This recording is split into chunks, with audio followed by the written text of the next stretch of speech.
Sijue kama kuna swali lingine ili kwamba tuweze kuendelea.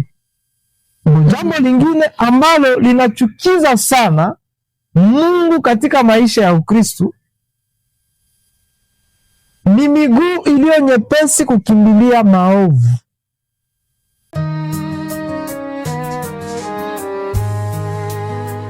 Anahubiri kwa sauti ya imani, maneno ya uzima, nyimbo za tumaini. Karibu nyumbani, mahali pa baraka, karibu kwenye channel Sophie Mera. Hapa kuko shida. Mungu ametupatia viungo ya mwili ili kwamba vimurudishie utukufu, ili viwe dhabihu safi inayompendeza Mungu. Lakini kama vile tulianza kufasiria hivi vitu ambavyo vinamchukiza Mungu, uliona kwamba vinaenda vinaambatana na viungo ya mwili. Ndiyo. Sawa, mikono inayomwaga damu, kinywa inayosema uongo. Unasikia?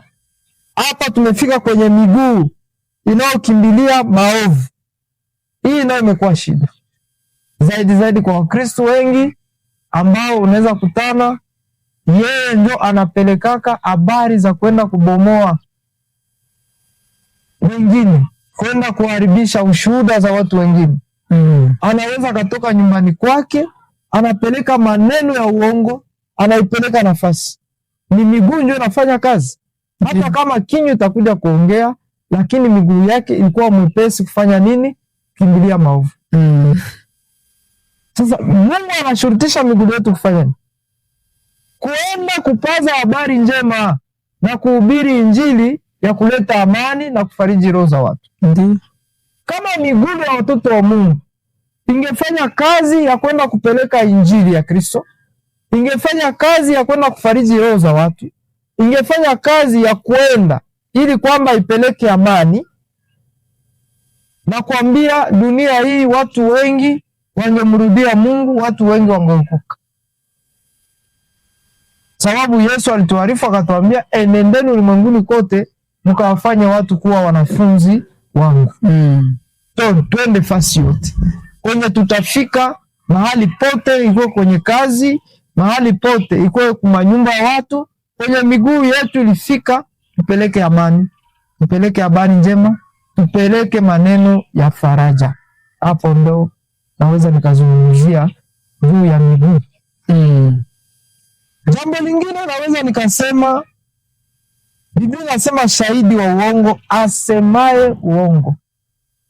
Hii ni kitu sana kimevuma katika watumishi wa Mungu, kimevuma katika Wakristo ambao wanasema kwamba wameamini Yesu, ambao wanasema kwamba wameokoka. Imekuwa shida kuona Mkristo ana hayo mamlaka na uwezo ya kugonganisha ndugu ambao wanapatana, ya kutunga maneno ya uongo kwa ajili ya wandugu zake, kwa ajili ya majirani zake. Imekuwa shida. Hata leo iko inaonekana kwa watumishi wengi, anatunga mafundisho ya uongo ili kwamba afaidike kupitia yale mafundisho, ili kwamba apate pesa, atajirike kupitia yale mafundisho. Imekuwa shida. Ni watu ambao wako washahidi, wanashuhudia uongo. Yesu ametupatia injili ili kwamba tuambie watu kweli ya neno la Mungu, watu watoke katika giza waingie katika nuru ya Yesu Kristo. Lakini utakia kugundua kwamba kuna watu wameingia kanisani kwa ajili ya kukuwa washahidi wa uongo. Wanaibadili kweli ya injili ya Kristo na kuifanya uongo kwa ajili ya faida zao, kwa ajili ya tumbo zao. Na wale watu wamekuwa wengi, biko wengi. Apare maisha ambayo tunaishi ya kawaida, ya washahidi ambao wanasemea wengine uongo, lakini ile mambo imeingia paka na kumazabao ya Mungu. Na hapo ndio takia gundua kwamba Biblia iko naongea utajitokeza manabii na walimu wa uongo. Asena watapotosha wengi, hata kwa wale ambao walikuwa na imani, wengi wataacha imani yao. Sababu gani? Sababu ya washahidi wa uongo tayari wameingia katika kanisa. Ndio. Hapo itakuwa tukue hange. Sababu Biblia inasema kwamba neno la Kristo likae kwa wingi ndani yetu. Wale ambao neno la Mungu haikae kwa wingi ndani yao, wengi watapotea, na tumeanza kuviona wengi walishaanza kuacha imani na kufuata mafundisho ya uongo. Kufuata mafundisho ya kimashetani ambao washahidi wa uongo wameileta kanisani. Wanashuhudia uongo kwa watu ambao wanaishi nao, wanashuhudia pia uongo kanisani, wanashuhudia uongo katika maisha yote ya kawaida. Tunao wale wa Kristo na tunao wale watumishi wa Mungu ambao wanajaa katika makanisa leo. Hapo ndio naweza kusema juu ya washahidi wa uongo. Jambo lingine ni mtu apandaye mbegu ya fitna. Mtumishi wa Mungu, tunashukuru sana. Asante. Lakini mimi niko na swali ambayo inanitroublaka kila siku. Mie kuona kabisa kanisa leo ishaharibika. Hawezi jua tena mtumishi wa Mungu wa kweli ni nani. Na ba mingi anaweza kuwa mtumishi wa kweli miaka 2 au 3. Ni mwaka wa 4 unakutana naye shangia moriti. Mejua ile mafundisho inakuwa utamu na inakuwa na profi. Ile mafundisho ya bongo sana sana. Hatutafanya kitu gani kile kinaweza donc kanisa inaweza rudia tena aje kusudi kuwe ikuwe tena kanisa ya kweli. Ambo kitu naweza kusema ni kwamba kanisa la Mungu haiharibikaka. Sababu Biblia inasema kwamba hata kuzimu haiwezi ikatikisa malango ya kanisa. Kanisa haiko jengo. No, pastor, mimi siseme kama kanisa iliharibika. Mimi nasema ukiona gisi leo au mu periode za zamani. Gisi watu walikuwa wanaheshimia vitu vya Mungu. Haiko saa leo mu societe. Surtout sieba hapa mu Afrika. Societe ya zamani omwe ilikuwa inaheshimia vitu vya Mungu sana. Na leo bishaharibika juu ya nini? Juu ba escrow bashakuwa ba mingi. Ambo kitu kinahitajika kuambia watoto wa Mungu. Kenye neno ya Mungu imesema kwamba tujikaze, tutafakari neno la Mungu. Mungu anaambia Josue, wakati Josue anatafuta kuingiza taifa ya Israeli Kanaani, nchi ya ahadi ambayo Mungu alipatia wana wa Israeli. Akaambia Yoshua, kitu ambacho tajitahidi kufanya, tafakari usiku na mchana hii kitabu ya sheria. Hapo ndipo utasitawi na kufaulu mambo yako yote ambayo utayafanya. Yesu anatuambia nini? Anasema, na neno yangu likikaa kwa wingi ndani yenu, muombe chochote mtakacho. Na yote iko nasema, neno langu likikaa ndani yenu, na mimi ndakuja na kukaa wapi? Ndani yenu. Nitashiriki pamoja nanyi. Sasa nini hasa leo kimetatiza Wakristo wengi? Ni sababu wengi hawana tena susi ya kutafakari neno la Mungu. Wakuwe kama vile wanafunzi wa Beroi. Wanafunzi wa Beroi walikuwa mfano bora ambao sisi leo watoto wa Mungu ilibidi tuige. Tunapaswa kutafakari neno la Mungu usiku na mchana. Tujue nini Mungu alisema. Sababu ufunuo ya maandiko haikukuwa juu ya wapagani tu. Ilikuwa juu yetu sisi, kisha sisi tutakapojua siri za Mungu, tunaenda kupaza habari na kuwa washahidi ulimwenguni kote. Sasa tulikuwa tuliitwa ili tushuhudie makuu ya Mungu kwa wale ambao bado wangali ndani ya giza. Sasa hatuwezi shuhudia yenye hatukutafakari, yenye hatujui. Hauwezi kwenda kupana ujumbe ama kusikia na kuamini kitu kenye hauna naki uhakika. Turudie tena katika Biblia, turudie katika maandiko, tusome, tutafakari. Maombi peke yake haiwezi kukufunulia siri za mbingu. Siri za mbingu tunazijua katika neno la Mungu.